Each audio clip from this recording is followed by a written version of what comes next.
Today, Russia stations tactical nukes in Belarus. The number of refugees worldwide hits a record high.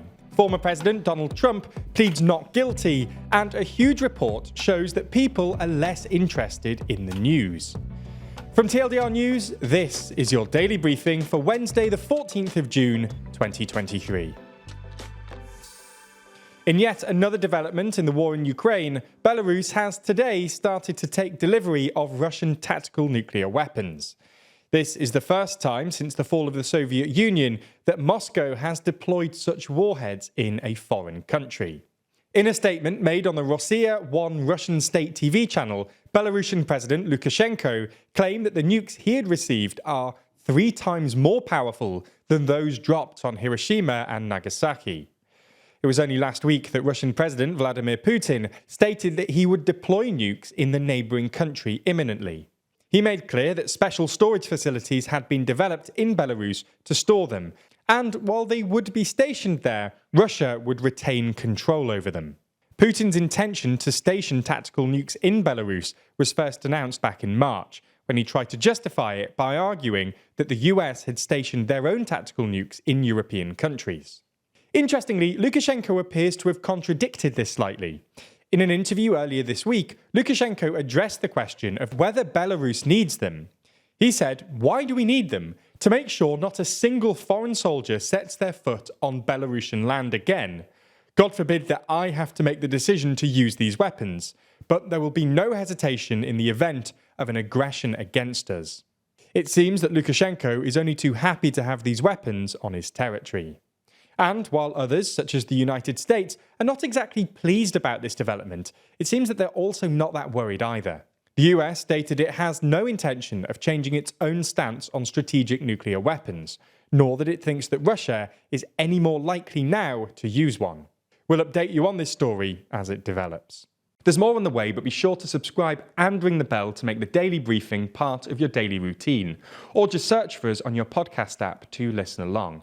The number of people forcibly displaced by conflict, persecution and violence has reached a record of 110 million people, according to the UN High Commissioner for Refugees.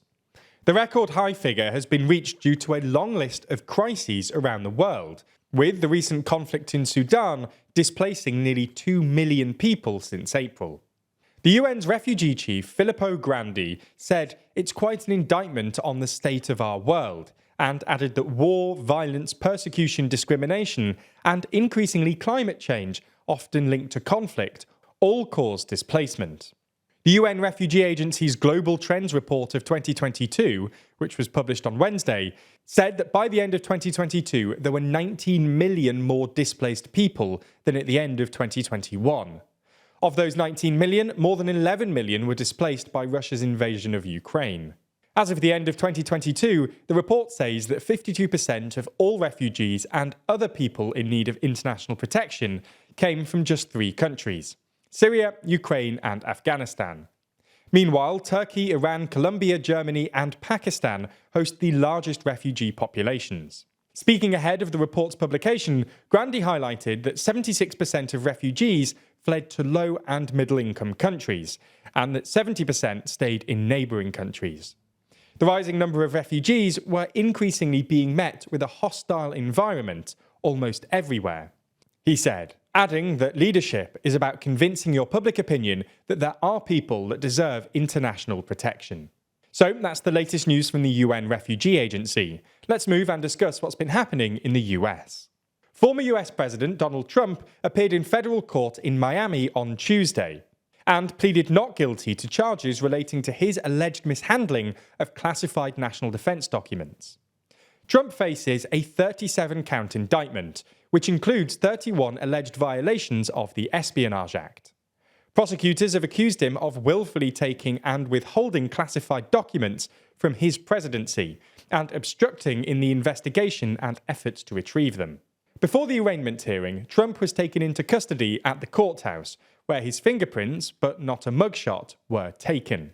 The judge ruled that Trump could not communicate with his aide and co-defendant about the case, as well as a list of potential witnesses. After the hearing, Trump was allowed to leave without any other conditions or travel restrictions, and no cash bond was required. Trump has condemned the charges as fake and fabricated, stating that the investigation and case is a witch hunt. Ahead of the court session, he posted on Truth Social, saying that it was one of the saddest days in the history of our country. Following his appearance in court, Trump made a stop at a Cuban restaurant in Miami, where he was met by supporters who even sang him happy birthday, as his birthday is on Wednesday. Speaking to an audience on Tuesday night, Trump reminded them that President Biden had classified documents from his vice presidential term stored at his home and other personal locations. Biden returned the documents when they were discovered, and a separate special counsel is investigating how they got there. According to a major new survey conducted across 46 countries, people across the world have become less interested in the news. The 2023 Digital News Report by the Reuters Institute found that 48% of people say they're very or extremely interested in the news, down from 63% in 2017. The changing nature of news on social media was also featured in the report, with more traditional platforms like Facebook declining, while video platforms like TikTok and YouTube rise. Facebook's usage for any purpose declined 8 points since 2017. Instagram, TikTok and Telegram were the only platforms to have grown in the last year, thanks largely to younger groups. For news usage specifically, Facebook does remain the most used platform, with 28% saying they used it for news in the past week. However, this figure is 14 points lower than its 2016 peak of 42%. 6% of respondents say they used TikTok for news in the past week, though that figure is a much larger 20% for young people aged between 18 and 24. The Reuters Institute director said there are no reasonable grounds for expecting that those born in the 2000s will suddenly come to prefer old-fashioned websites, let alone broadcast in print, simply because they grow older. In the final uplifting story today, we discuss a Ukrainian refugee who won the lottery. A young man who fled Ukraine bought a €5 scratch card in the petrol station in Belgium on Monday. He subsequently won €500,000. Asked how he felt about the win, the man said his feelings were very mixed. A representative of the Belgian National Lottery said his mind was clearly in Ukraine, and right now it's difficult to be happy with all that's happening in his country. The man has said that he intends to use the money to help fellow Ukrainians to aid the reconstruction efforts back home. One last thing, we have some news. The first episode of our new series, TLDR's Race Across Europe, is now out on YouTube and Nebula. Here's a quick preview. Go, Jan, go, go, go. He's off. He's off. He's gone. Jan's going. I hate and this. so are we. I hate this. Oh no! Oh, it's harsh to my vibe, so hard. This is the worst thing that could have happened. Jack is definitely laughed. There's no other way. Guys, it's not looking good. What? What do you mean? What do you mean? We've come through some kind of police barricade. I'm afraid she's dead. I don't know where this Jeremy. Look at those geese. It goes so fast. Oh, I know. Now, we'd absolutely love it if you check it out. It's linked below, and you can find the first episode on the TLDR EU YouTube channel. If you want even more though, the second episode is available a week early on Nebula, and we'll also be releasing every subsequent episode a week early on Nebula too.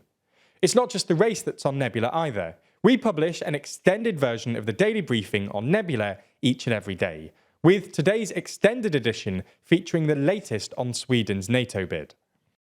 That's the streaming service we're building with a bunch of our creator friends, many of whom you're likely to be already watching. That means that by signing up, you not only get an extended ad-free daily briefing every single day, you also get to watch exclusive and ad-free videos from the best educational creators on YouTube. That's things like Real Life Law's incredible Modern Conflicts, which breaks down contemporary disputes around the world, Neo's Underexposure, which beautifully dives into complex and shadowy topics you've always wanted to know more about, or Extremities from Wendover Productions, which uncovers some of the world's most remote places. All of these are only available on Nebula, just like our extended daily briefings and a whole bunch of other exclusive TLDR content which never comes to YouTube. If you want to sign up, use the link in the description so that they know you came through us. That helps us out a whole lot, as does watching on Nebula more generally. So thanks for signing up, and we'll see you on Nebula.